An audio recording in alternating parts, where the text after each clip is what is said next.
Bonjour à tous, on se retrouve aujourd'hui pour une nouvelle vidéo et on va apprendre à réaliser un CV ensemble directement sur Editap. Donc pour commencer, ce que je vous propose, c'est qu'on voit d'abord le résultat final du CV et ensuite on passera à la mise en pratique et on ira sur l'éditeur. Pour le résultat final, comme vous pouvez le voir, on est resté sur un CV relativement assez classique avec une photo de profil, le nom, le prénom, le titre du poste recherché et les coordonnées. L'avantage, c'est qu'on va pouvoir ajouter un petit bouton qui permettra de découvrir le parcours directement. Donc on va ensuite avoir une petite phrase d'introduction avec une petite photo qui va venir rendre plus visuel le CV, vos expériences, vos formations et enfin vos passions. Et c'est vraiment là qu'on va pouvoir ajouter de l'interactivité dans votre CV. On va même pouvoir intégrer une vidéo à la fin. Maintenant qu'on a vu à quoi ressemblait le CV finalisé, on va passer à la partie éditeur. Et pour ça, rien de plus simple, il vous suffit de vous connecter directement sur editap.io. Et donc là, vous faites le processus d'inscription si vous n'êtes pas encore inscrit. Et sinon, vous allez arriver comme moi sur votre dashboard. À partir de là, on n'a plus qu'à créer un nouveau document et on va repartir d'une page blanche. Dans un premier temps, quand vous avez votre document ouvert, on va évidemment venir le renommer pour pouvoir le retrouver plus facilement par la suite dans le dashboard. Donc moi, ce que je vous conseille dans un premier temps, ça va vraiment être de préparer votre espace de travail au mieux pour pouvoir avoir juste à penser au design de votre CV. Donc on va dans un premier temps venir télécharger toutes les images dont on va avoir besoin. Voilà, vous récupérez vos petites images dans votre dossier, on les glisse et là on n'a plus qu'à attendre qu'elles se téléchargent. Et on va venir faire pareil pour les couleurs et on va venir tout simplement chercher notre petite palette juste ici pour ajouter nos couleurs en favoris. On va commencer étape par étape, comme vous pouvez le voir, étant donné qu'on est venu mettre notre couleur directement sur le fond de la page, donc on n'a plus besoin de faire cette étape. Maintenant, ce qu'on va faire, c'est qu'on va venir rajouter des marges intérieures pour créer vraiment un design qui va permettre de resserrer tous les éléments au centre de la page. Donc moi, ce que je vous conseille, c'est tout simplement d'utiliser les marges qui sont déjà prédéfinies par la plateforme. Et donc on va prendre ici, dans ce cas précis, la plus importante et on va venir juste customiser le haut de notre section pour rapprocher quand même un peu les éléments. Et donc là, on peut imaginer que notre page, elle est prête. On va maintenant passer du coup au premier élément et on va venir tout simplement glisser notre photo de profil dans la zone qui va nous permettre de commencer à éditer le CV. Donc là, rien de plus simple, on vient juste redéfinir la taille de l'image. On va mettre un petit effet noir et blanc juste ici. Et voilà, en quelques clics, on a déjà notre photo de profil qui est installée. Ce qu'on va venir faire par la suite, c'est qu'on va venir ajouter le texte qui va nous permettre d'écrire le nom, le prénom, mais aussi le nom du poste qui est recherché. Et enfin, on va venir ajouter des petits paragraphes pour toutes les coordonnées. Et voilà, comme par magie, on a notre texte qui vient d'apparaître. Pour ce qui est de la mise en forme au niveau du texte, on va essayer de retrouver un peu ce qu'on a vu tout à l'heure dans le résultat final. Et pour ça, on va d'abord commencer dans un premier temps à venir tout simplement ajouter des marges au-dessus de nos textes, ce qui va permettre de vraiment espacer et laisser le document respirer. Donc, comme vous voyez, on vient juste ici et on ne va pas hésiter à aller jusqu'à 20 pour ce texte. 10 pour celui-ci, ça me paraît plutôt bien. Et en revanche, pour ces deux textes, on va aller un petit peu plus loin, majoritairement pour l'adresse mail, avec une marge en médium. Maintenant qu'on a créé de l'espace dans nos textes, ce qu'on va venir faire, c'est qu'on va venir ajouter le fond à notre colonne. Donc ici, on vient chercher la colonne qui va venir s'encadrer en bleu. Et on va aller chercher notre couleur bleu foncé du fond. N'oubliez pas, quand vous faites ça, de rajouter de la marge intérieure, qu'on appelle padding quand la version de notre éditeur est en anglais, parce que ça va permettre de venir resserrer les éléments comme tout à l'heure avec la page au centre et donc de vraiment pouvoir voir la couleur du fond autour de la photo. Donc ici, on ne va pas hésiter à se mettre en médium. Et là, comme vous pouvez le constater, le texte, on ne le voit plus vraiment. Donc on va faire une multisélection en appuyant sur Shift sur notre clavier et sur chacun des éléments texte. Et on vient tout simplement chercher la couleur du bleu clair. Là, ça va faire ressortir notre texte.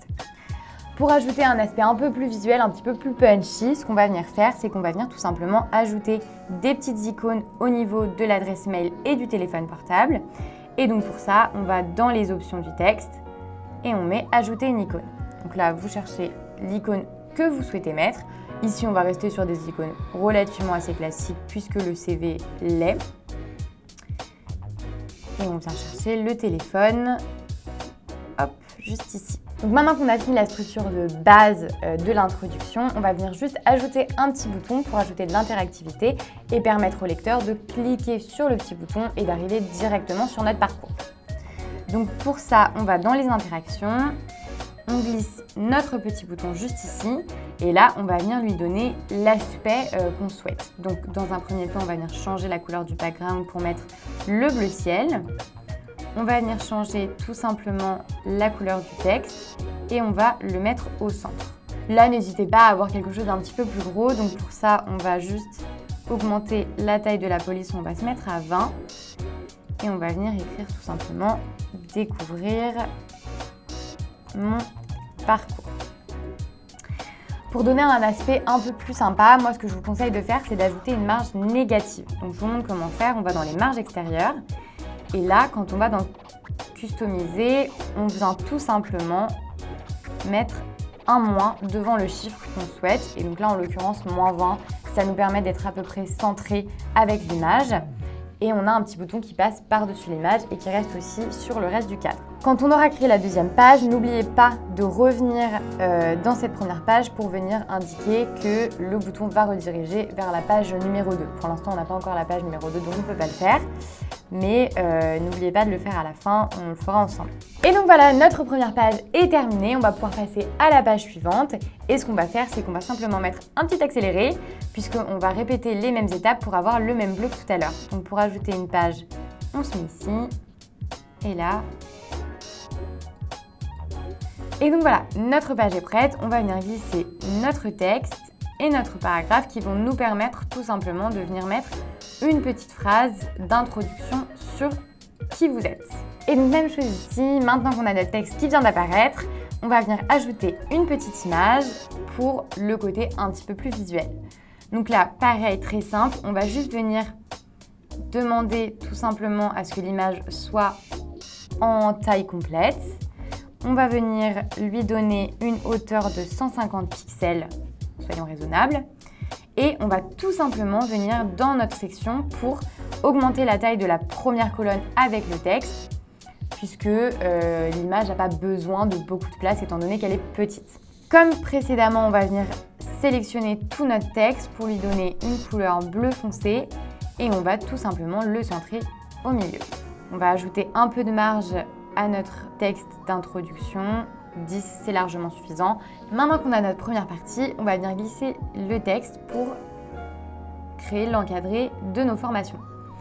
Donc pour ça, rien de plus simple, on vient centrer notre texte et on va lui ajouter un fond de couleur blanche, des bordures de couleur bleu foncé qu'on va venir augmenter à 4 pixels. Et n'oubliez pas, pour que ça s'adapte automatiquement à la taille de votre texte, de taper sur ce petit bouton. On va, comme tout à l'heure, créer du padding pour pouvoir laisser respirer à l'intérieur le texte et vraiment voir le fond et les bordures. Et on va venir changer la couleur du texte pour la mettre en bleu marine. À partir de là, on écrit mes expériences et on vient ajouter un petit icône, toujours pour l'aspect un peu plus sympa. Et là, on va mettre un ordinateur comme ceci.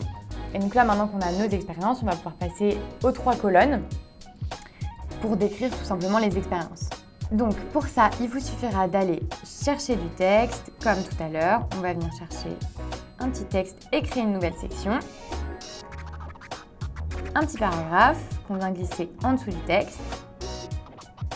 Et là, idem, on a le texte qui apparaît. Donc quand on a notre texte, moi ce que je vous conseille de faire, c'est vraiment dans un premier temps de travailler la mise en forme et la mise en page pour une de ces colonnes. Et après, vous verrez la petite astuce qui nous permettra d'aller beaucoup plus vite. Mais on va venir tout simplement ajouter de la marge comme pour le reste pour créer plus d'espace. On va venir attraper notre colonne pour lui donner un fond bleu foncé. sur le même principe, on ajoute du padding. On vient ajouter un fond à notre deuxième petit texte qu'on ne voit plus très bien là tout de suite, mais qui était, je vous le rappelle, dans le CV finalisé blanc. Même principe pour le padding. Et ici, on vient écrire notre texte en blanc.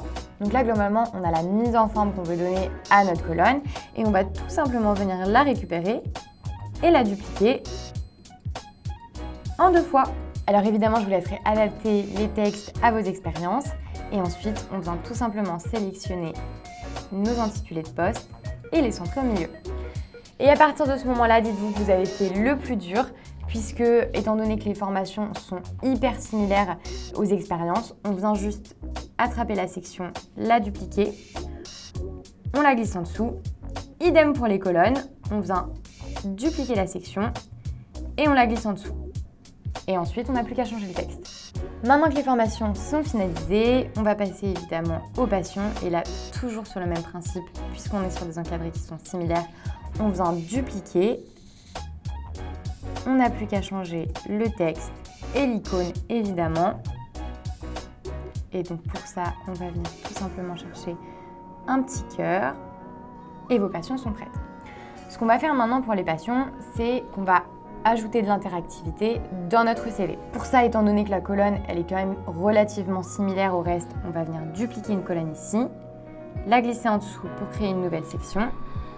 On vient supprimer le texte qui ne nous sert à rien et on va imaginer que une de vos passions, c'est la photographie. À partir de là, on vient chercher un slider pour pouvoir mettre en avant les différentes photos que vous avez faites. On va, comme tout à l'heure, toujours ajouter de la marge au-dessus et là, on va en mettre 20. Et à partir de ce moment-là, on va venir chercher, alors moi je prends des photos Unsplash, mais évidemment si la photographie c'est votre passion, je vous recommande fortement d'aller chercher vos propres photos et les importer.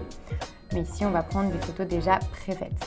Donc voilà, maintenant qu'on a ajouté toutes nos photos grâce à cette petite fenêtre, on va juste venir choisir les options qu'on va vouloir mettre en avant. Moi, ce que je vous conseille, c'est d'enlever les points, mais de garder les flèches qui permettront aux utilisateurs et aux lecteurs de pouvoir passer vos photos. Et en revanche, de mettre un autoplay de 3 secondes environ. Comme ça, vous êtes sûr que quand la personne va lire votre CV, les photos vont passer automatiquement. On n'oublie pas de proposer et de cocher cette petite option qui va vous permettre tout simplement, lorsque quelqu'un clique sur la photo, qu'elle apparaisse en grand écran et donc qu'il puisse vraiment en profiter et la voir pleinement. On a terminé votre passion sur la photographie. On va venir dupliquer encore une fois la colonne et on va imaginer que le sport est une autre de vos passions. Mais pour le mettre en avant, on va tout simplement passer à un carrousel. Donc pour ça, je vous conseille de ne mettre que 3 photos, même si vous avez la possibilité d'en mettre plus. Et ça va nous permettre tout simplement de ne pas avoir besoin d'afficher ni les flèches, ni l'autoplay, étant donné qu'il n'y aura que 3 photos et qu'elles sont déjà affichées. Comme tout à l'heure, on vient chercher des photos qui vont représenter les sports qu'on fait. Là, moi, encore une fois, je vais aller sur Unsplash. Donc voilà, on vient d'ajouter les 3 photos qui représentent les sports que vous pratiquez. On a déjà modifié nos options. On peut donc passer à la dernière intégration de notre CV, à savoir la petite vidéo. Même principe que tout à l'heure, on vient dupliquer puisqu'on est sur un format qui est similaire et on vient le glisser en dessous pour créer une nouvelle section. L'éloquence est une de vos passions, admettons. Et donc là, on vient supprimer notre slider et on va intégrer tout simplement une vidéo YouTube. Donc il vous suffira de copier le lien et de venir tout simplement l'ajouter dans l'intégration YouTube de la plateforme pour pouvoir ensuite glisser votre petite vidéo. On n'oublie pas d'ajouter la marge au-dessus de 20 pour garder une cohérence avec le reste. Et donc, on se souvient, comme je l'ai dit précédemment, qu'il faut venir chercher notre petit bouton pour lui ajouter le lien interne vers la page 2. Maintenant que votre CV est terminé, avant de le partager au monde entier ou à minima sur LinkedIn, n'oubliez pas de venir vérifier les versions responsives de ce dernier. Donc, on va venir voir sur la version tablette. Globalement, on peut voir qu'il n'y a pas grand-chose à venir modifier. On va venir centrer cette petite image. Pour le reste, on est plutôt pas mal. Et on va faire la même chose sur le mobile. Donc là, on voit qu'ici, il y a un petit peu trop de blanc. On va juste adapter la taille du contenu. Et on va vérifier le reste, qui m'a l'air globalement plutôt pas mal. Ah, comme vous pouvez le voir, les images ici, moi je trouve qu'elles sont un petit peu grandes. On va juste venir les rétrécir un peu. Pareil pour notre carrousel de photos. Et la vidéo, c'est parfait. Maintenant, on va profiter évidemment de nos fonctionnalités pro en venant tout simplement activer les analytics comme ceci. Et on aura la possibilité d'avoir donc toutes les données sur notre CV. Et on va venir ajouter une image. Ça va permettre de créer déjà un aspect visuel si vous envoyez votre CV par mail. Et là, vous avez la possibilité tout simplement de venir choisir le défilement du CV. En général, pour un document comme un CV, c'est mieux de faire un scroll. On sauvegarde les paramètres et on peut maintenant aller chercher le lien du CV ou l'envoyer par mail tout simplement. Sachez que sur Editab, vous avez également la possibilité de faire des CV qui vont sortir un peu de l'ordinaire. Moi, ce que je vous conseille pour ça, c'est dans un premier temps de réfléchir au concept de votre CV et ensuite de passer à l'édition. Je vous donne un exemple avec un CV sous forme de bullet journal, donc comme vous pouvez le voir ici. Je ne vais pas vous montrer comment le réaliser. En revanche, si vous voulez l'avoir dans les templates sur Editab, laissez un petit like et un petit commentaire et on vous le mettra à disposition. Sachez que vous avez la possibilité de réaliser tout type de documents sur Editab. Aujourd'hui, on a fait le choix de vous présenter un CV, mais vous pouvez tout à fait effectuer vos présentations de cours ou même votre mémoire de fin d'année. J'espère que cette vidéo vous sera utile et que grâce à ce Smart CV, vous pourrez atteindre vos objectifs et accéder aux stages et aux métiers de vos rêves. On se retrouve pour une nouvelle vidéo soon.